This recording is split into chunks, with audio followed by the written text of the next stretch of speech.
The cruelest betrayals never come from the overt tyrant, but from the hand that pretends to soothe while quietly tightening the leash.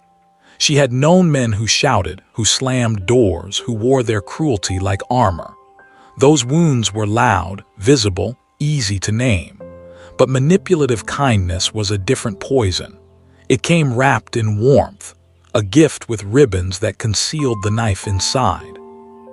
It was the smile that excused neglect, the tender words spoken right after the silent treatment, the apology that tasted sweet but dissolved into ash. It made her doubt her senses. Was she cherished, or was she chained? The more she questioned, the more she wondered if she was the one at fault for even daring to question love that looked so soft on the surface. This is the hidden terror of manipulative kindness. It doesn't push you away, it pulls you close, only to twist the intimacy into a cage. Gaslighting usually attacks your memory, your perception, your confidence. But when cloaked in kindness, it attacks your very capacity to trust love itself. That is why it is the cruelest form of gaslighting, because it doesn't just break you, it teaches you to betray yourself. A woman begins to edit her instincts, to silence the whisper in her body that says something is wrong. She erases her truth in favor of a carefully painted illusion. And once a woman loses faith in her own intuition, she becomes easier to control than any chains could ever make her. Imagine the small moments, the unanswered text that stretches into silence, leaving her restless, pacing on cold marble floors. Hours later, he appears with flowers or a sweet message that makes her feel foolish for even doubting him. Her anger evaporates, replaced by guilt. She hugs him tighter, not realizing that the cycle has just deepened its roots. This is the rhythm of manipulative kindness. Wound, soothe, confuse. Over time, it becomes a melody so familiar she mistakes it for love. And here is the bitter truth. Her shadow already knows. Beneath the polished smile she forces herself to wear, beneath the excuses she makes to friends, something feral inside claws at the edges. This is the shadow queen stirring, restless, unwilling to remain silent. She knows that every act of kindness used as a leash is not a gift but a transaction, not love but a strategy. But the woman, caught between wanting to believe and fearing the cost of waking up, resists her own power. She tells herself, maybe this is what love looks like. Maybe I am too demanding. And in doing so, she keeps herself trapped in the velvet cage. Gaslighting through cruelty wounds the body, but gaslighting through kindness corrodes the soul. It whispers, you cannot trust yourself. And when a woman accepts that lie, she begins to live like a ghost. She becomes hollow, smiling at dinners, laughing in public, but in the mirror her reflection is fractured. She cannot hear her own voice without second-guessing. Her instincts, once sharp and sovereign, now feel like enemies. This is the slow death of self-trust. Yet inside this death lies the seed of rebirth, because every manipulation that corrodes her truth also sharpens her hunger for it. The woman who learns to survive manipulative kindness is forced to turn inward, to listen deeper, to feel the weight of her own gaze until it becomes unshakable. She cannot escape through blind faith anymore. She must become the high priestess of her own intuition, sovereign over her inner world. That is the hidden promise. The same manipulation that sought to silence her is the crucible in which her power is forged. But before she can rise, she must descend. She must confront the ache of realizing that kindness, when wielded as control, is cruelty disguised. She must face the terror of knowing that her heart has been played like an instrument, that what she thought was safety was a performance. And this descent is not gentle. It feels like falling into a cavern where every echo is her own voice asking, how could I not have seen? The shame burns, the self-blame grips, but within that fire, something ancient awakens. Lilith walks with her in this descent, not the demon painted by fearful men, but the archetype of a woman who refused to bow. Lilith does not whisper comfort, she demands clarity. She stands in the shadows, a sovereign presence, reminding her that manipulation thrives only when she abandons her own truth. Lilith teaches her to reclaim the feral, the untamed, the instinctual, to remember that the whispers of her body were never wrong, they were silenced. And now, it is time to listen again. The trap of manipulative kindness is subtle, invisible to the untrained eye, but once seen, it cannot be unseen. And once a woman begins to question the smile that hides the leash, the cage begins to tremble. The walls may still stand, but a crack forms, and through that crack, a sliver of light pierces. She touches it, hesitant, trembling, unsure if it will burn her or her. The silence lingers. The air grows heavy.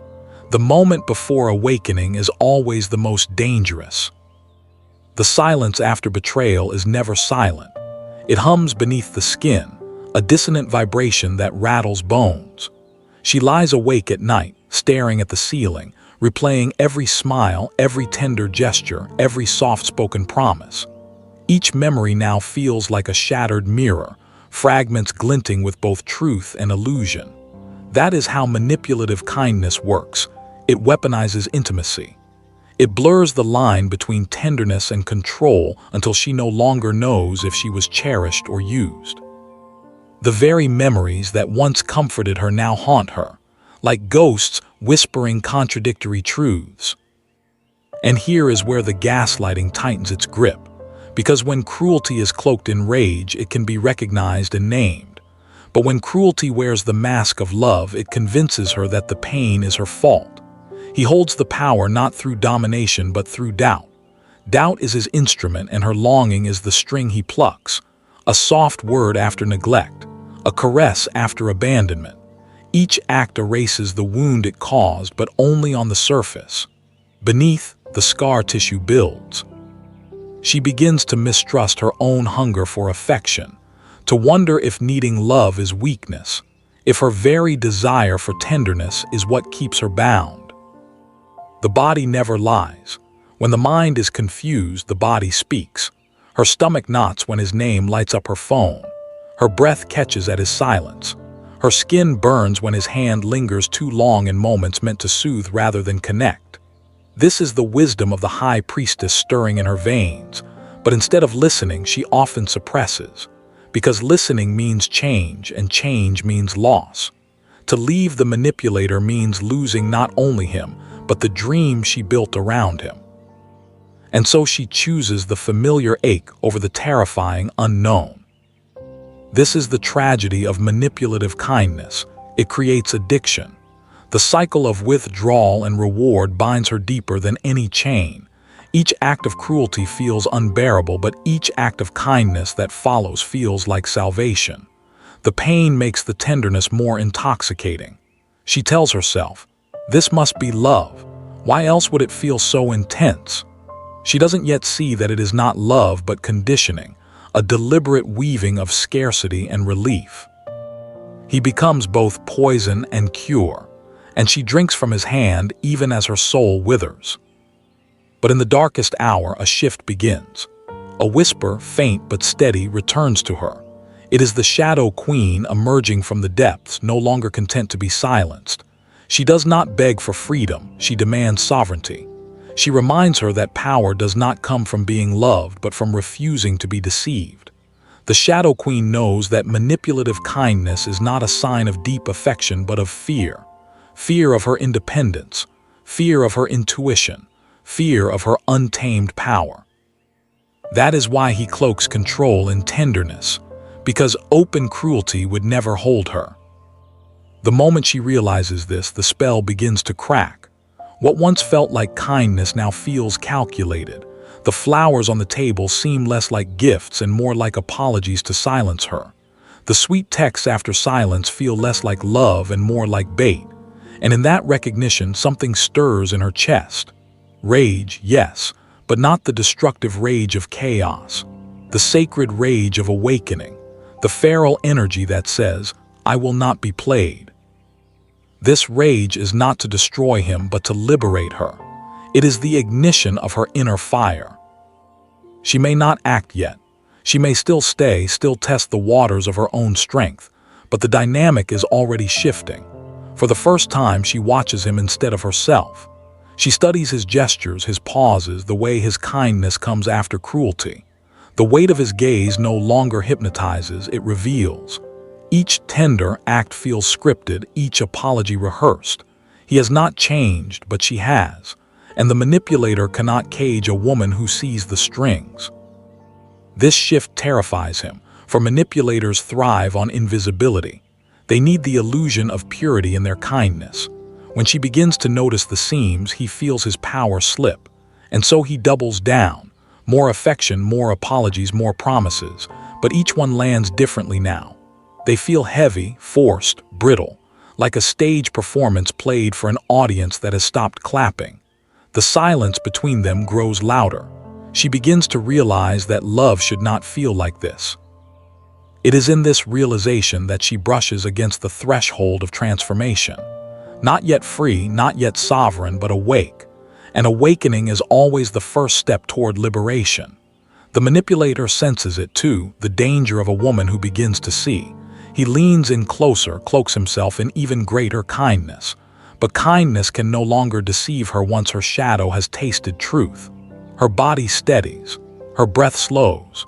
The air feels efferent now, electric, charged with possibility. She does not move, not yet. But her silence is no longer submission. It is preparation. And in that silence, the room shifts. The crimson silk curtains ripple though the air is still. The echo of her own heartbeat grows louder, steady, deliberate.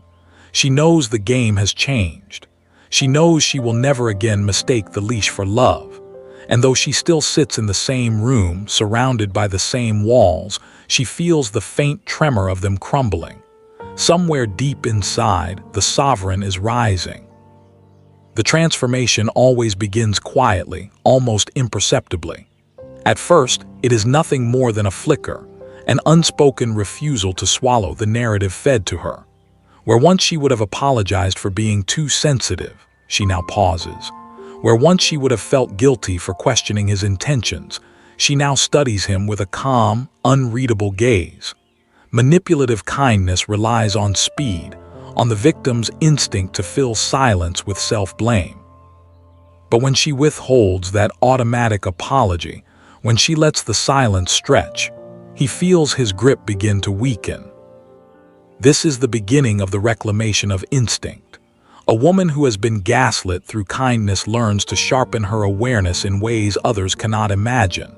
She becomes fluent in subtext, attuned to the smallest shifts in tone, the faintest delay before an answer. What was once paranoia becomes discernment. Her shadow, once used against her, transforms into her weapon. The same sensitivity that made her vulnerable now makes her unshakable. She can sense manipulation not through logic, but through resonance in her body. And this embodied truth is power. The manipulator senses the change, though he cannot name it. His strategies that once worked effortlessly now feel clumsy. The flowers she once clutched in relief now sit untouched in the vase, wilting in silence. The carefully timed affection that once dissolved her suspicion now lingers awkwardly in the air. He feels the weight of her gaze, steady, sovereign, no longer pleading. He begins to recognize that what he once controlled has slipped beyond his reach. This shift is not about confrontation. It is not about shouting, proving, or even accusing. It is about energy. The moment she ceases to seek reassurance from him, she reclaims it from within. That reclamation alters the entire dynamic. Manipulative kindness loses its power when the woman no longer requires external confirmation to validate her feelings. This is where she crosses the threshold from dependent to sovereign. The high priestess within her does not explain, does not beg, she knows. And knowing is enough. But knowledge is not peace, not yet. For awakening brings with it a torrent of emotions, rage, grief, sorrow for the years lost, the self-abandoned, the trust betrayed. These emotions surge like a storm, and the temptation is to suppress them, to remain composed. Yet suppression would only replicate the original wound. True transformation requires her to feel it all, to let the rage course through her veins, to let the grief crack her chest open, to mourn the ghost of who she once was. Only by facing this storm can she forge herself anew. Here emerges the Shadow Queen in her full presence. She does not hide from darkness, she wields it. She understands that rage, when sanctified, becomes clarity. That grief, when embraced, becomes depth. That sorrow, when honored, becomes wisdom. The Shadow Queen does not aim to be palatable. She does not dilute her intensity for comfort. She walks through the chiaroscuro of her soul, unafraid of what others may call too much. And in doing so, she breaks the cycle. For manipulative kindness thrives only on a woman's silence. Once her voice returns, once her emotions become sacred rather than shameful, she cannot be controlled. This realization spills into every aspect of her being. The unanswered texts no longer trigger spirals of doubt. They reveal his disinterest. The delayed replies, once smoothed over with sweet words, now expose his avoidance. Each manipulation that once confused her now clarifies who he is. She sees him not as the mysterious figure she once idolized, but as a man afraid of losing control. And the spell is broken. The allure dissolves. Where once his presence ignited obsession, it now feels heavy, hollow, uninspired. This is the paradox of awakening. The same gestures that once intoxicated now repel. A whispered apology that once melted her resolve now feels manipulative. A tender embrace once clung to as proof of love now feels invasive. He has not changed, her perception has. And perception is everything. For once she sees the illusion for what it is, it can never again enchant her. She cannot unknow the truth. She cannot return to blindness. The metamorphosis does not make her colder, it makes her clearer. She does not reject kindness, but she no longer mistakes manipulation for it. She learns to different. Between the touch that nurtures and the touch that binds, between words that heal and words that obscure. This discernment becomes her armor, her crown, her allure. It is not cynicism, it is sovereignty. And it radiates. Others can feel it, the unspoken gravity of a woman who cannot be deceived. He senses it too. The manipulator who once thrived on her confusion now feels exposed in her presence. His strategies collapse under the weight of her knowing silence. He may lash out, grow desperate, attempt to reassert control, but she no longer dances to his rhythm. Her breath is steady, her gaze unwavering. She is no longer his mirror, she is his reckoning. And yet, even as she stands on this precipice of transformation, there is still one more descent she must endure. For liberation is not complete until she steps beyond the need to prove herself right and him wrong, until she no longer battles the illusion but walks past it, untouched. That final release is the threshold between awakening and true freedom, and it waits for her in the shadows of her own heart, where the siren whispers of temptation and the Shadow Queen demands sovereignty.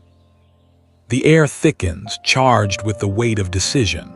The room feels smaller, the walls closer, yet her presence fills it like a storm. The crimson silk sways again, though the windows are closed. The mirror catches her reflection, not fractured but whole, untouchable. The silence before the storm stretches, holding its breath. Something is about to break. Breaking is not destruction, it is liberation.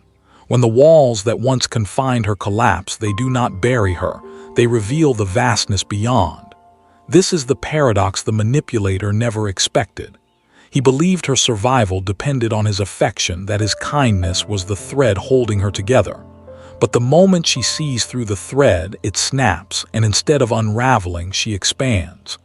The cage was never protection, it was limitation. And now she steps beyond it, barefoot on the cold marble, every step deliberate, every breath sovereign. In this stage, the woman no longer defines herself by what was done to her. She no longer obsesses over the questions that once haunted her. Did he mean it? Was it love? Was I too much? These questions dissolve like mist under the rising sun. She realizes they were never hers to carry. They were tools placed in her mind to keep her small, to keep her circling the labyrinth of doubt. She does not need answers to illusions. She needs only to step into truth. And truth, though sharp, is clarifying. It slices through every false promise and leaves her standing in her own light. This is the rise of the high priestess within. The woman who once silenced her instincts now reveres them as sacred. She does not wait for red flags to scream. She feels them in the subtle dissonance of a pause, the slight twist in her gut, the faint chill in the room. She knows. And knowing is not paranoia, it is power. She trusts herself completely, fiercely, without negotiation. And when a woman trusts herself at this level, she becomes untouchable. No manipulative kindness, no gaslighting, no false intimacy can penetrate the fortress of her intuition. But she does not stop at protection. True empowerment is not merely defense, it is magnetism. When she integrates her shadow, she becomes both the storm and the calm after it. Her allure is no longer tied to pleasing, nor is it born from the hunger to be chosen. It radiates from her wholeness. This is the siren's gift, to enchant not through desperation but through sovereignty. When she speaks, others listen. When she walks into a room, the air shifts. She does not demand attention. She draws it effortlessly, as though the world itself bends to her presence. And here lies the cruel irony for the manipulator. He wanted control, but in trying to break her, he carved the path to her sovereignty. His false kindness, his calculated tenderness, became the crucible that forced her to awaken. What was meant to silence her gave her voice. What was meant to cage her made her wings stronger. He thought she would remain his echo, but she became her own symphony. And there is nothing more magnetic, more irresistible, than a woman who has faced manipulation and transmuted it into power. This power does not look like hardness. It is not the cold wall of indifference nor the sharp edge of bitterness. It is a quiet, unshakable center. She can love deeply, but she chooses wisely. She can give generously, but never at the cost of self-betrayal. Her boundaries are not walls, but gates, opening only to those who approach with reverence. She does not need to punish, to prove, to dominate. Her very presence makes clear she is sovereign, and sovereignty is never negotiable. Others begin to notice. Friends who once saw her as fragile now see a glimmer in her eyes that was not there before. Strangers feel her energy before she speaks.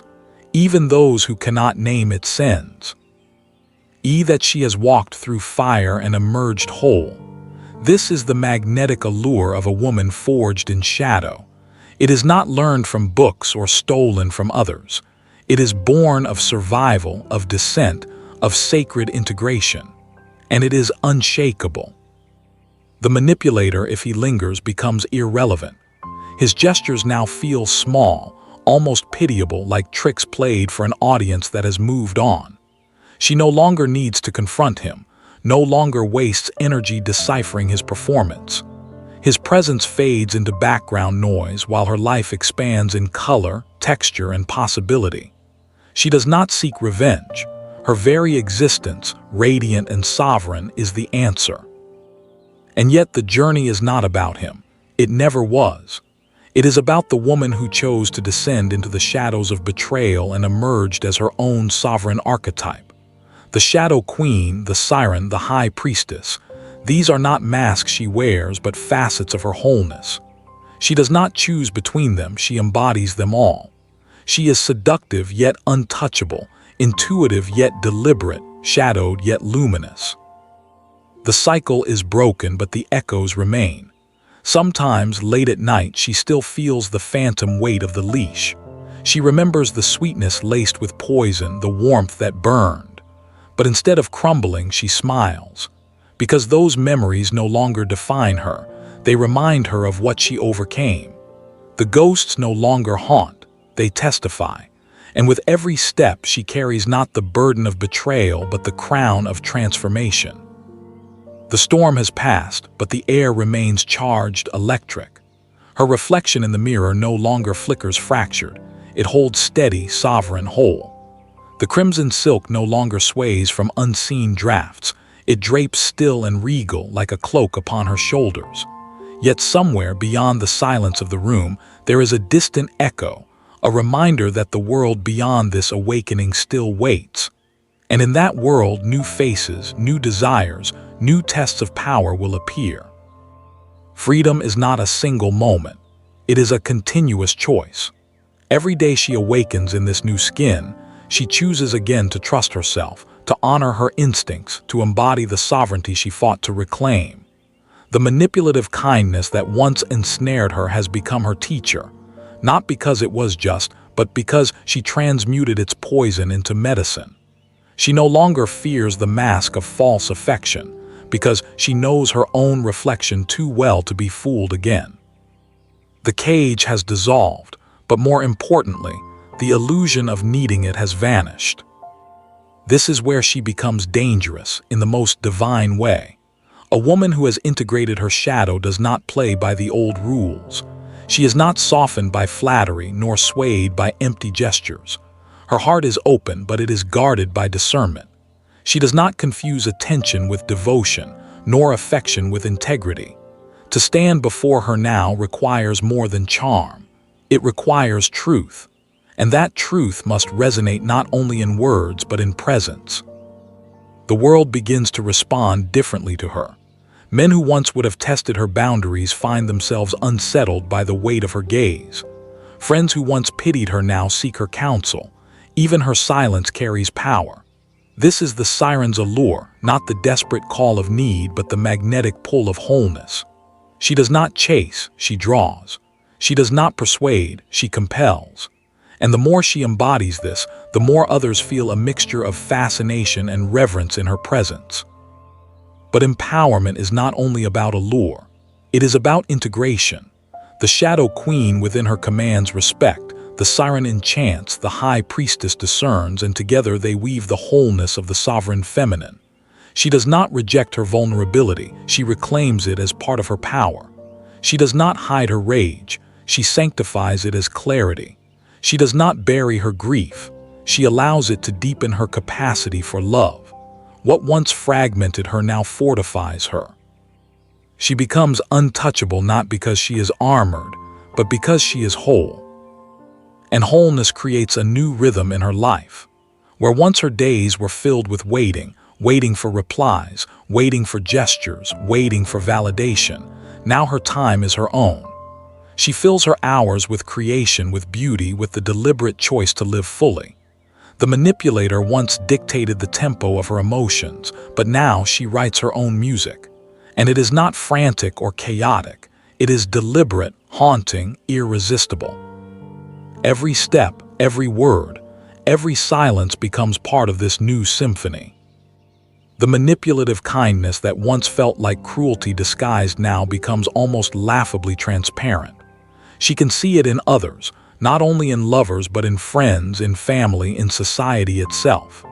The soft pressure to conform, the gentle guilt to obey, the sweet words used to conceal demands. And because she sees it, she is immune to it. Not cynical, but sovereign. Her clarity becomes a sh. Yield her discernment a crown. She does not fight illusions anymore. She simply walks past them, unbothered, as though they were shadows on the wall. This is the true gift of the journey. Not just survival, not just awakening, but transformation into something untouchable. She no longer defines herself as the woman who was deceived, but as the woman who sees. And seeing is everything. It is the foundation of her unshakable confidence, the source of her magnetic allure. For people are not drawn to perfection, they are drawn to depth.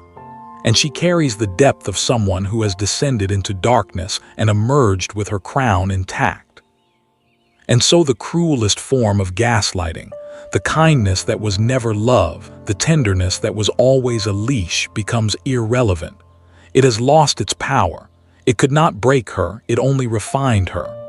What was once the source of her doubt has become the source of her mastery. She is not merely healed, she is sovereign. And sovereignty is not given, it is claimed. Now when she stands before the mirror, she does not ask questions. She does not seek validation. She meets her own gaze and knows, this is who I am, this is what I have become. The fractured reflection is gone. What stares back at her is whole, magnetic, untouchable. The echo of old wounds may linger, but they no longer define her. They are etched into her like sacred scars, proof of her descent and her rise. And beyond the mirror, the world waits. New faces, new temptations, new trials, but she does not fear them. For once a woman has seen through the cruelest illusion, there is nothing left to fear. She carries her shadow with her not as a burden but as a crown. She walks with the high priestess's discernment, the siren's allure, the shadow queen's command. And together, they make her unstoppable. The room is still. The crimson silk rests in perfect stillness. The echo of footsteps fades into silence. Her reign has only just begun. The cruelest gaslighting is manipulative kindness, and the greatest revenge is turning its poison into sovereignty.